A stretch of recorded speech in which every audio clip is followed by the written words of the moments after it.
Right now at 5, authorities in Miami investigate vandalism targeting American flags. And we've got some patchy fog out there this morning. Clouds will eventually begin to clear out and it's going to start to heat up a bit. Look at that forecast get you out the door coming up. Plus a street light project update as the city of Joplin wants to shed some light on crime fighting in the community. The 4 states' most watched news starts now. Well, good morning and welcome to the KOAM Morning News. It's 5 a.m. I'm Elise Noe. I'm Chris Warner. It is Tuesday, September the 17th. Wow. I swear we were just talking about the end of August like yesterday, last flying week. By. The whole end of this year yes. is. Yeah, that's kind of wild. Unbelievable. Unbelievable. It's unbelievable. It's going to be 2025. I know. I mean, that's like the future, man. And yeah, just a couple days away from fall. Yeah. Officially starting fall. Officially starting. Yeah. Unfortunately, it's not going to officially feel like fall. It's going to officially feel like it's still summer out there. And it's going to start to do that today, but not just yet. This morning, we've got some patchy fog. Let's start with a look outside from our camera downtown Pittsburgh. Now, on the Pittsburgh side, in fact, on the Kansas side in general, except for Iola, relatively clear. We're not looking at nearly as much fog. It's not saying there isn't any out there because I ran into some on Old 96 on the way here, but there's not as much fog on the Kansas side as there is on the Missouri side. In fact, if you look, you can see the haze in our camera at 7th and range line. So we've got some fog around the Joplin area, and we've got some dense fog in locations as well. You can also see just a little bit of haze here from our camera, the MoDOT camera at 20th and range line. So what does that look like on the fog tracker? It looks about like this. So that's why I was saying Iola is the only community on this map with reduced visibilities, or at least more so reduced visibilities in Kansas. But you get around Grand Lake, western McDonald County, of course we've been dealing with that. Now Bentonville is okay, but look immediately to its east. My gosh, I haven't had the coffee yet.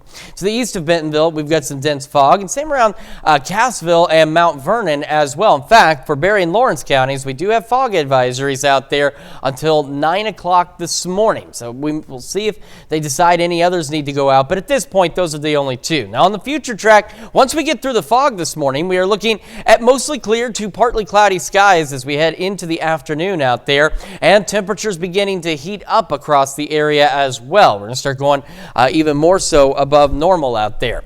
Sitting at 65 in Joplin right now, as well as Pittsburgh, and temperatures around the region, not a bad start again. Temperatures could be a lot cooler. They could be a lot warmer too. We're in September. We're in that transition period, but we're mostly in the mid to upper 60s as we get this day underway. Kids getting on the bus, of course, some patchy fog to contend with. 63, winds will be relatively calm. And as the day goes on, we're looking at partly cloudy skies, hotter today when that bus, I forgot to take that lightning strike out. I apologize. We're not expecting any storms later today. I'll get that fixed. 87. Highs today, mid upper 80s, so starting to go above normal and skies gradually clearing as we head into the evening hours and overnight hours here in the 4 states. We're going to talk about just how hot it's going to get and about those rain chances coming up this weekend here in just a few more minutes. Elise? All right, thanks, Chris. Well, a Branson, Missouri man will go to prison for the 2023 murder of a Joplin woman. Yesterday, Nicholas Berry pled guilty to the second-degree murder of Maria Whitaker. Back on April 9th, 2023, Webb City authorities responded to the call of a disturbance on the 1000 block of West 1st Street. Officers found a 39-year-old woman from Joplin unresponsive. The victim, Whitaker, was pronounced dead at the hospital. Now, Berry was originally charged with first-degree murder, armed criminal action, and robbery in the first degree. He was sentenced to 15 years in prison. A Newtonia man is in custody for child abuse after a 9-month-old boy is taken to the hospital unconscious. Jordan Bogus is charged with abuse or neglect of a child. According to the Newton County Sheriff's Office, they received a call Saturday about a child who wasn't breathing. EMS took the baby to Freeman in Joplin and later transferred him to Children's Mercy in Kansas City. Court documents reveal Bogus told deputies he tossed the child into the air to try to comfort him. However, he didn't catch the boy. Authorities said Bogus admitted to bear hugging the child until he quit screaming. Now, the court documents reveal the infant had abusive head trauma, but a full diagnosis may take weeks due to the boy's critical condition. Bogus is due in court October 1st for a bond hearing. Well, JPD and the Joplin Fire Department are investigating a vacant building fire. It happened late Sunday night at a structure on East 7th and Indiana Street across from York Park.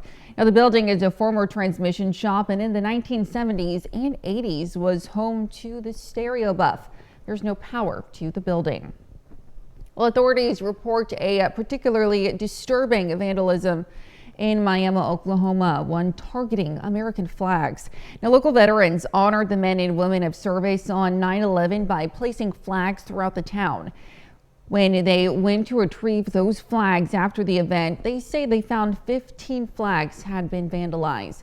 They filed a police report.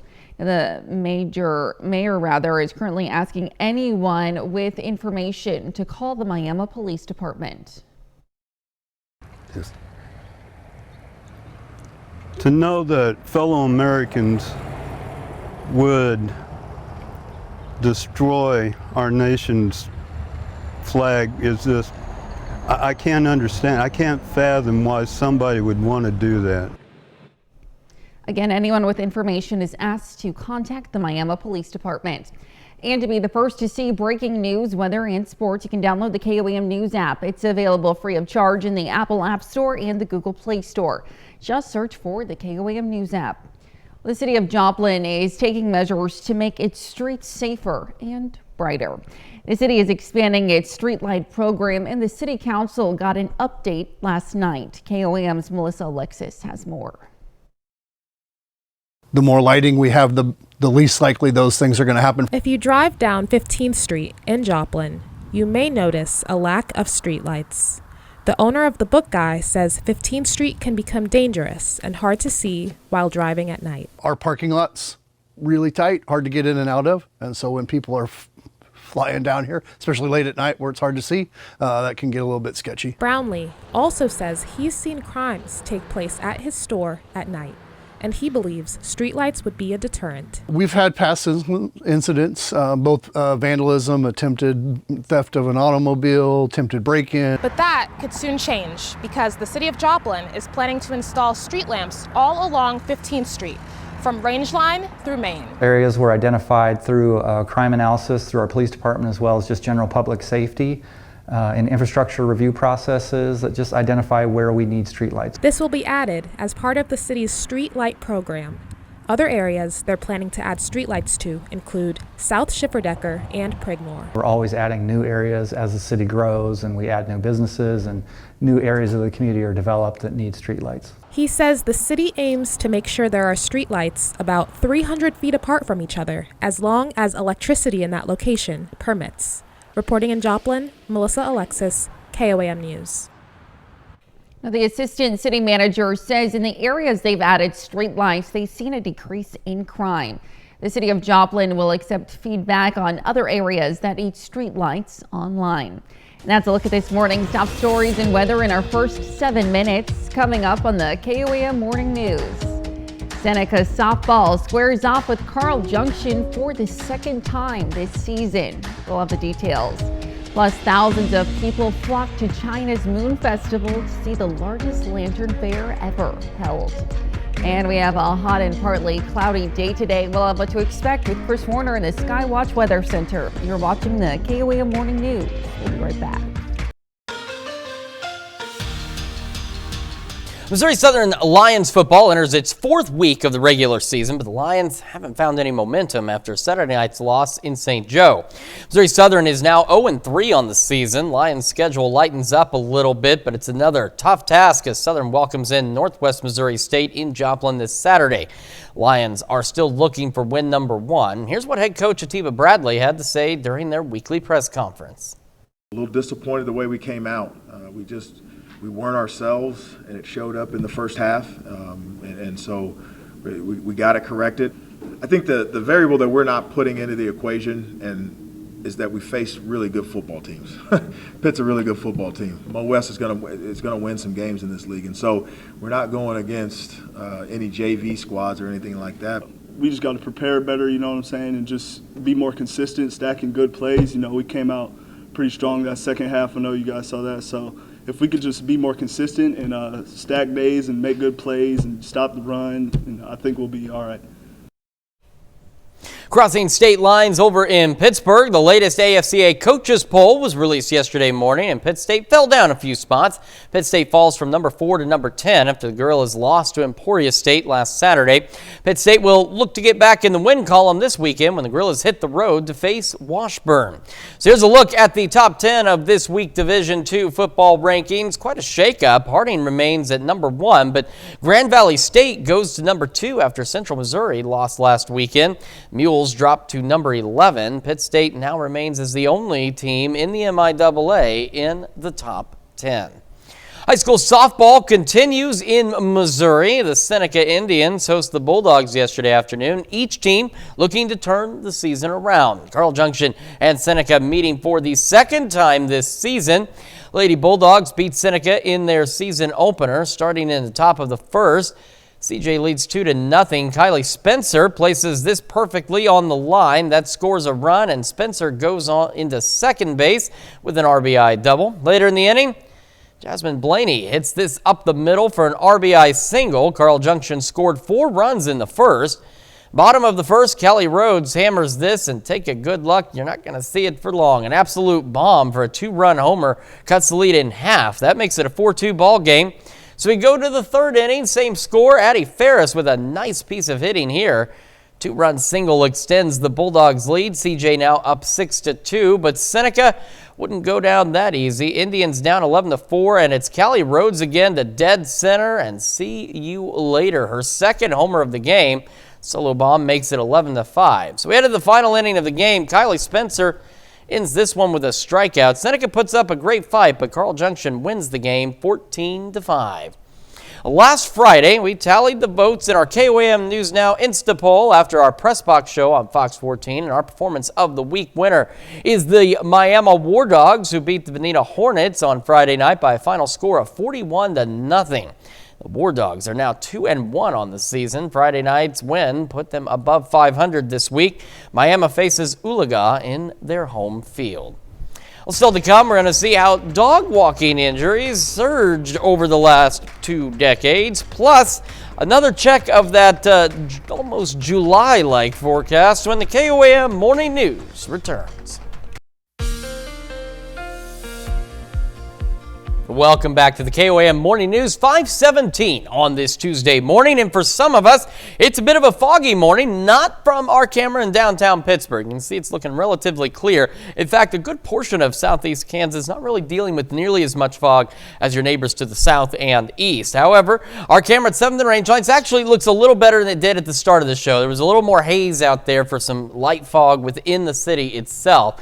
MoDOT camera 20th and Range Line in Joplin. Now, the way it's set, you can still kind of see some light fog there off in the horizon, and we'll head back to Kansas. KDOT camera 69 in Kansas Crossing looking good as well. Now, like I said, it's better in Kansas. It doesn't mean there's not fog in Kansas. My drive here took me up Old 96 to 69, and believe me, there was plenty of patchy, dense fog out there. Now, in terms of what the fog tracker is picking up, most of it is right along into the south of Interstate 44. Of course, we've got dense fog around Grand Lake, as we've had every morning for the past week and a half. And we've got some dense fog, so this is where it's a little difficult to tell. Bentonville, the reporting station, has pretty decent visibility, but you go immediately east, and you can see how that fog gets really dense out there. And at this time, the only dense fog advisories that we have are for Berry and Lawrence counties through 9 o'clock this morning. But regardless, if you're traveling this morning, slow down, use your low beams, not your high beams, and just give yourself time to get where you're going. It's never worth it to go racing through dense fog. You don't know what's out there, okay? Just be safe. For the rest of today, though, the clouds will gradually begin to clear, and we'll have mostly clear to partly cloudy skies as we head through the afternoon and into the evening hours. Mostly clear overnight and into tomorrow morning, maybe some patchy fog again. And we'll have partly cloudy skies throughout the day. as we head through our Wednesday, and we'll still be warm. We're going to have that southeasterly breeze out there. Temperatures continuing to remain above normal. Then we go into Thursday, and by the morning, initially, some very isolated showers, maybe a rumble of thunder. Those expected to die relatively quickly. They'll be coming off a system to our west. However, as we head later into the day on Thursday, that wave begins to approach the area, and as it does, it could trigger a few additional isolated to widely scattered showers and thunderstorms. Now, at this time, we're not anticipating any severe weather, but we could actually get some thunderstorms with some heavier rain, at least a brief window, as we head late into the day on Thursday out there. We have slightly better chances heading into the weekend. We'll get to that in just a moment. 65 in Joplin right now. East breeze at 6. So again, visibility, and remember, this is reported from the airport on the far northern edge of the city, but the airport reporting 8 miles of visibility out there. Temperatures this morning, low, mid, and upper 60s, so not as warm as we were yesterday, but we will be warmer today than where we were yesterday as our temperatures go above normal. We'll have that patchy fog hanging on through about 8, 9 o'clock. It'll start to burn off. We'll have partly cloudy skies pushing close to 80 by 11 o'clock this morning, and that's ahead of our highs today going into the mid to upper 80s, so putting us above normal across the region. And we'll have a southeasterly breeze at about 5 to 10 miles an hour. That continues into the evening and overnight, mostly clear skies, a little milder as well, above normal overnight lows going into the mid to upper 60s. And as we look down the road, low 90s, mid to upper 90s Thursday and Friday. We got those thunderstorm chances gradually increasing into the weekend with that cold front, and it does cool us down at least briefly. However, we head into next week, temperatures go back above normal into the mid to upper 80s, maybe even some low 90s. That's Check Your Forecast. We're back with more right after this. Topping Health Watch this morning. Well, there's some new science to back up pregnancy brain. According to a study published in the journal Nature Neuroscience on Monday, pregnancy causes more changes to a woman's brain than was previously known. Now, researchers tracked brain changes in one healthy first-time mother, then compared them to 8 women who were not pregnant. And the pregnant women, they found decreases in brain tissues that control sensations like speech, thinking, and memory. But they found increases in other areas that can help the brain communicate and process information. Researchers said these brain changes are normal and healthy. By 2 months postpartum, some brain changes had reverted back to pre-pregnancy levels. Others remained for up to 2 years after birth. Well, taking your best friend for a walk could land you in the emergency room. Researchers from Johns Hopkins University say injuries related to dog walking among American adults and children have surged by 342% over the past 20 years. Fractures, sprains, and head trauma are most common. Now, the estimated number of adults visiting emergency rooms for injuries related to dog walking has jumped from 7,300 to more than 32,000. To avoid ending up meeting the same fate, experts recommend putting your cell phone away and focusing on the walk. Also, put on footwear with spikes or studs in wintry weather to avoid slipping, and use a non-retractable leash that's 6 to 8 feet long to avoid getting tangled up and falling. It's the third week in September, which means we're in what experts call asthma peak week. If you're one of more than 25 million people in the U.S. living with asthma, this time of year can be dangerous. Mandy Gaither has more with an allergist on how to prevent an attack. Fall is in the air, and so is large amounts of ragweed, which can be especially dangerous for those living with asthma. This is actually a time when asthma flare-ups and hospitalizations tend to significantly increase, and especially in our children. Dr. Sandra Hong with Cleveland Clinic says high levels of allergens, along with exposure to common respiratory viruses, combine to create a potential problem for asthma sufferers, but she says you can help prevent symptoms from getting worse. You need to touch base with your healthcare providers to create an asthma action plan. That will include personalized ways to control asthma, which medications to take, when to take them, and when to seek emergency care if symptoms get worse. Next, have medications ready. If for some reason during the summertime you stopped taking them or you forgot to take them, I would say please get back on your controller medications. Finally, Hong says to know your triggers and work to avoid them. Stay indoors during high pollen count times. Keep pets that have been outside off the bed. And be aware of mold exposure if you've been walking in fallen leaves. Although asthma is a chronic condition, you can absolutely do things to prevent it from controlling your life. So it's really important to stay healthy, stay informed, and take care of your lungs. For Health Minute, I'm Mandy Gaither. Now, Dr. Hong says it's also important to lower your risk of becoming severely sick from respiratory viruses by making sure you get both the flu and COVID-19 vaccines. And that's a look at some of today's top health stories. You're watching the KOAM Morning News. And as we've been discussing, we have some patchy fog out there for some of us. So if you are driving this morning on your commute, just make sure you slow down and take time to get where you're going. Well, there, look at that fog tracker and today's forecast when we come back. Right now at 5:30, students in Carthage learn what it takes to run a coffee shop. And we've got some patchy fog out there for us ahead of a very warm day across the 4 states. So look at that forecast, get you out the doors coming up. Plus, Mercy Park in Joplin unveils a brand new addition to its sculpture park. The 4 states' most watched news starts now. Good morning and welcome to the KOAM Morning News. It's 5:30. I'm Elise Noe. All right, Chris Warner, it's Tuesday and it is September and we're halfway through the month, a little over halfway through the month at this point. Fall is technically just a few days away, but it's not going to feel like it. No, at all. But then it'll hit us, I'm sure. I mean, here in the 4 states, the weather will turn on a dime. We'll go from the 90s to the 40s within, a few hours. But that's not happening just yet. We still have some warm temperatures we've got to get through. We've got some fog we have to get through this morning. Downtown Pittsburgh, we're looking good. And as we discussed earlier, a good portion of southeast Kansas is relatively clear. Most of the fog is confined off to the southeast, which is why that camera looks okay.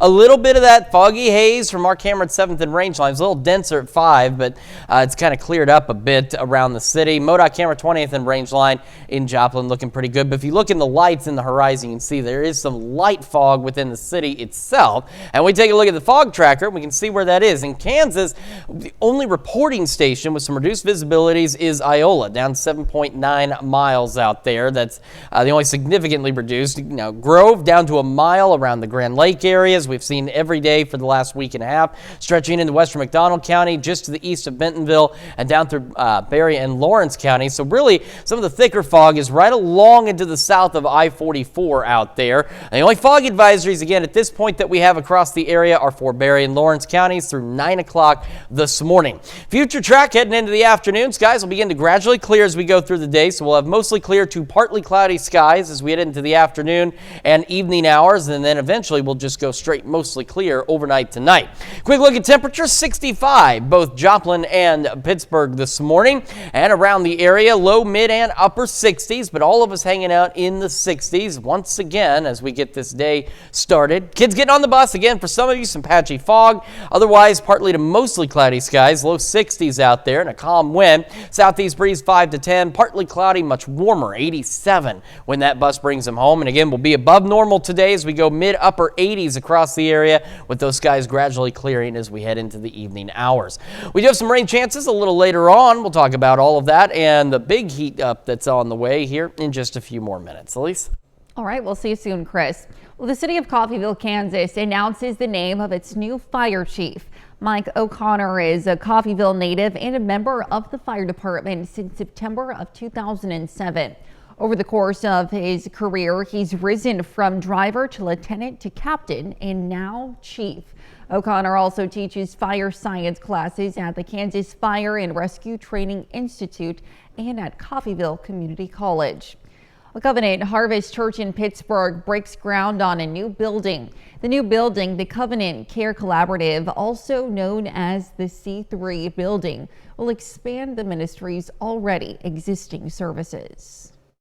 I'm here called the Storehouse, which is a clothing ministry to the poor and needy.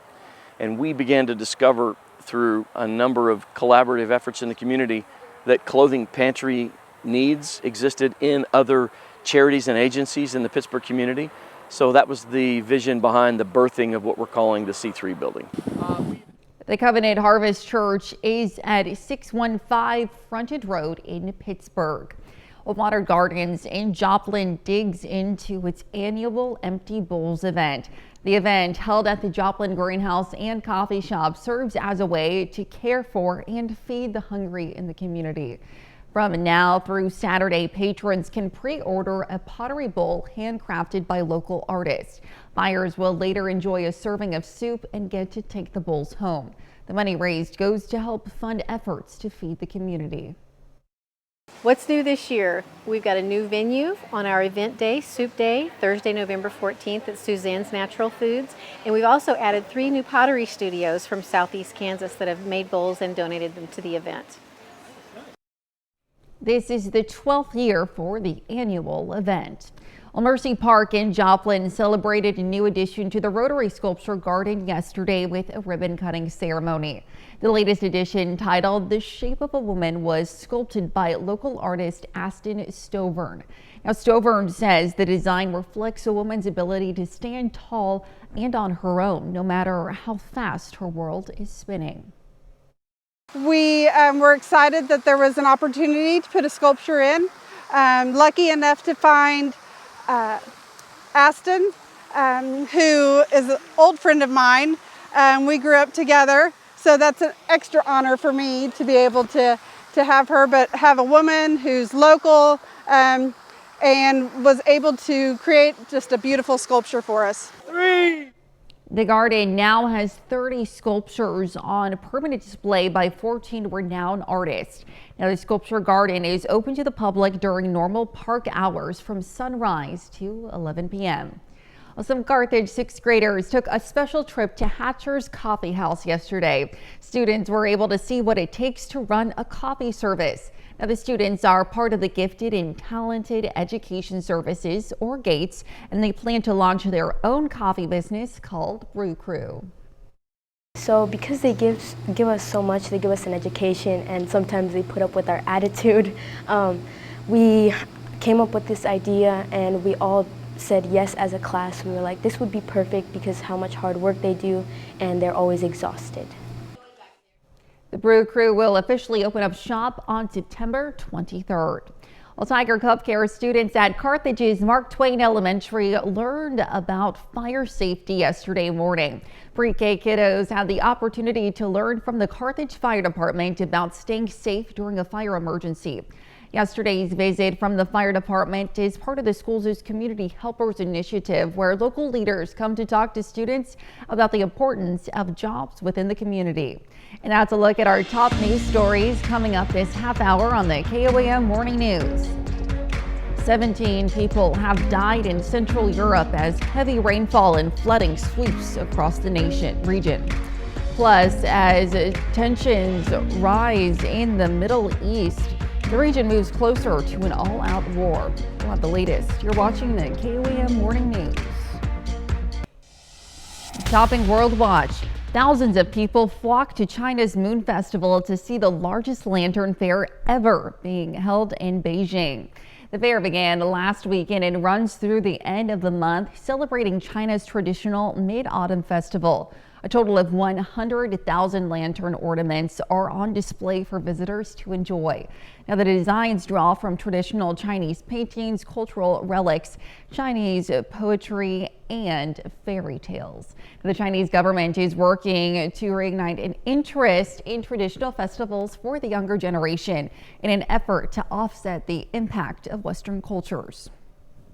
Well, at least 17 people are dead and more are missing across Central Europe as heavy rainfall and flooding sweeps across the region.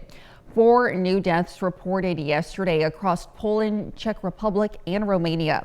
Thousands of people are displaced as the floodwaters destroy bridges, dams, and towns. The flooding even hitting parts of Austria, as well as expected to affect Slovakia and Hungary later this week. Country leaders rushing to facilitate emergency response efforts to handle what is some of the heaviest rains seen in decades for those areas. Well, wildfires kill at least 4 people in a Russian-controlled region of Ukraine. The fire spreading to residential properties in 3 districts in the Luhansk region. Now, rescuers came from Russia's southern regions to reinforce firefighters' efforts, and hundreds of buildings were destroyed and some industrial facilities also caught fire. A possible hypersonic missile strike on Israel is raising the stakes as the region moves closer to an all-out war. Nate Foy has more from Tel Aviv. A weekend missile attack on Israel by Iran-backed rebels could have a big impact on Israel's defensive posture. The missile landed in an open area in central Israel. There were no reported injuries, but it triggered air raid sirens at nearby Ben Gurion International Airport and rattled a country that relies heavily on its Iron Dome air defense system to protect against attacks like this. We are in a multi-front battle against Iran's axis of evil that strives to destroy us. We exact a heavy price for any attempt to harm us. The Houthi rebels based in Yemen claimed they breached Israel's defenses by using a hypersonic missile for the first time. On Monday, Iran's president denied his country supplied the rebels with hypersonic weapons and opened the door for de-escalation talks with the U.S. That's a sharp contrast to the Houthis, who threatened more attacks in the coming days. The Israeli enemy should expect more strikes and upcoming special operations as we approach the first anniversary of the blessed October 7th operation. Fighting is also escalating with Hezbollah along Israel's northern border, leading some to suggest a direct conflict with Iran could be inevitable. Where did a bunch of rebels and outlaws from the mountains of Yemen get the missiles to make these attacks? They got it from Iran. Israel's defense minister Yoav Gallant said Monday the only way the displaced Israeli residents in the north can return to their homes is through military force. Now to look at World Watch. We'll be right back.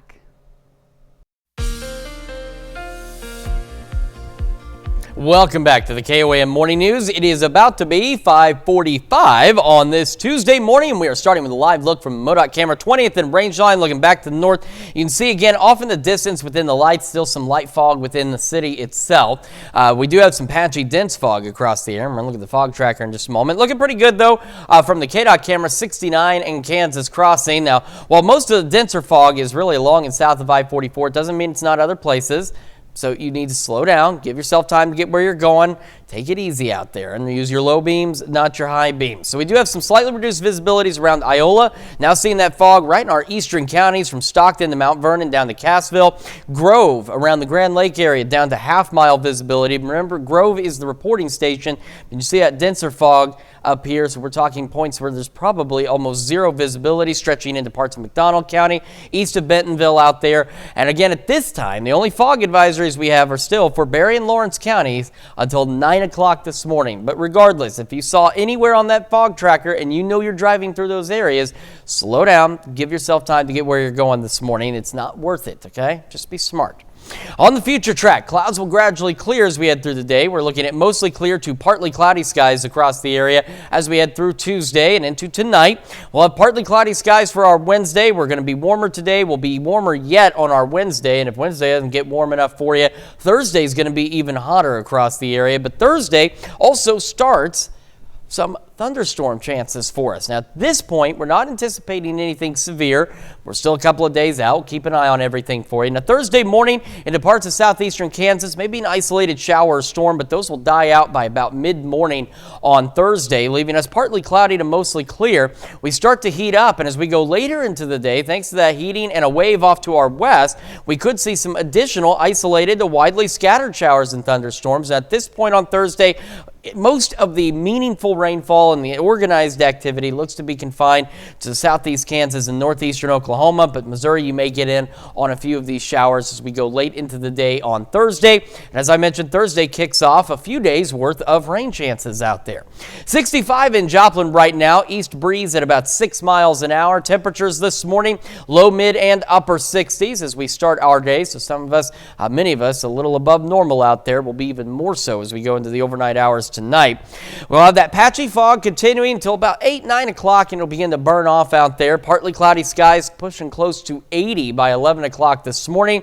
Highs today, mid-upper 80s. Lows tonight into the upper 60s. Low 90s Wednesday, mid to upper 90s as we head into Thursday and Friday. Staying hot in the first half of our weekend. Then we have that cold front coming through. Thunderstorm chances slightly better this weekend as well. We will cool down briefly into the 80s, so at or just a little below normal for Monday. And then we turn around and heat back up as we head into the next work week, back into the upper 80s, pushing close to 90. That's checking your forecast. We've got more of the KOAM Morning News right after this.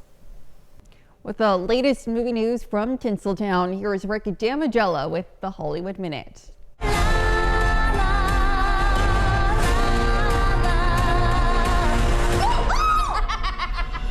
There won't be a battle between Wicked's witches. The Hollywood Reporter says Cynthia Erivo and Ariana Grande won't be going against each other in the same category during awards season. The trade paper reports Erivo, in the role of Elphaba, will be promoted for lead actress, while Grande as Glinda will be for supporting actress. Wicked swoops into theaters November 22nd.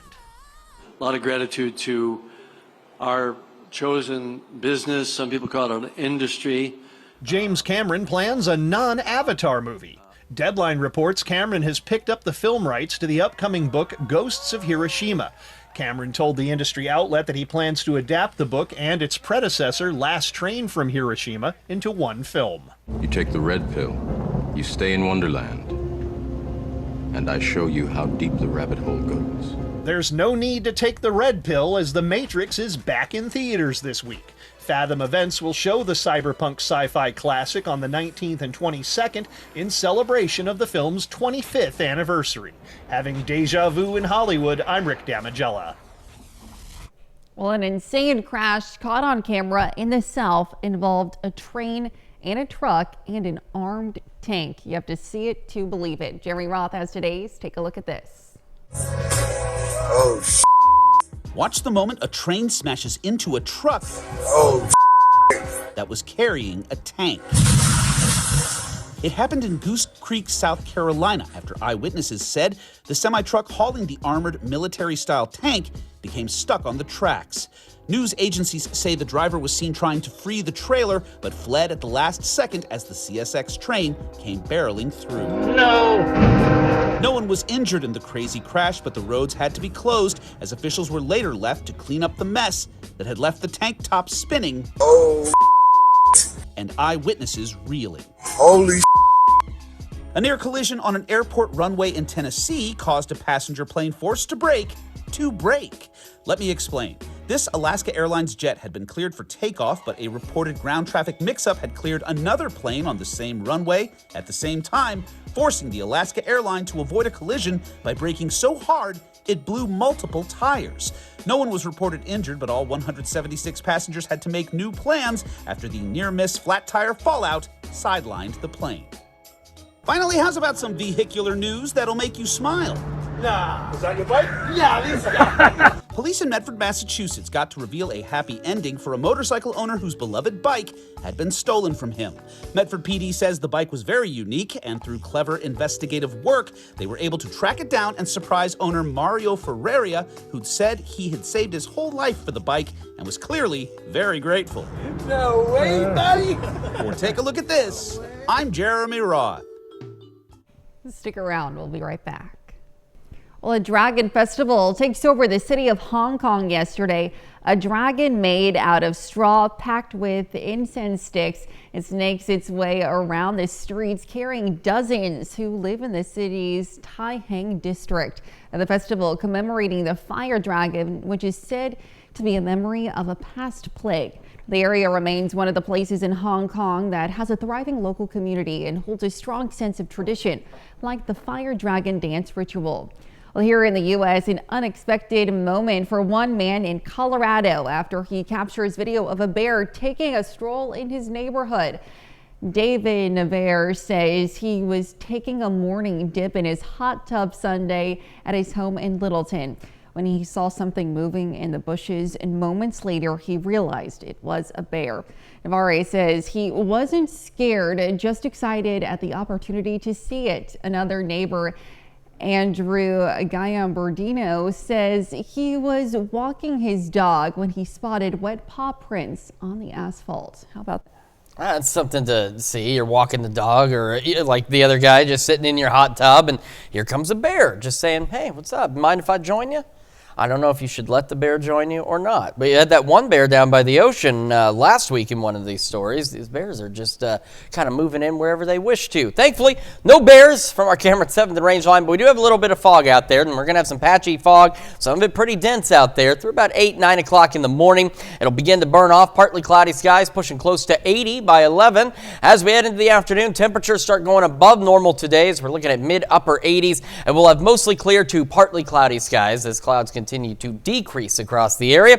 And that'll leave us with mostly clear skies as we head through the evening and overnight hours. A little milder out there as well. Many of us upper 60s, maybe even a couple of low 70-degree readings tonight. So it's going to be above normal for our lows. The above normal trend will continue for the next several days. Low 90s on our Wednesday, mid-upper 90s Thursday, Friday. We'll start to see some thunderstorm chances Thursday, Friday, and slightly better chances this weekend.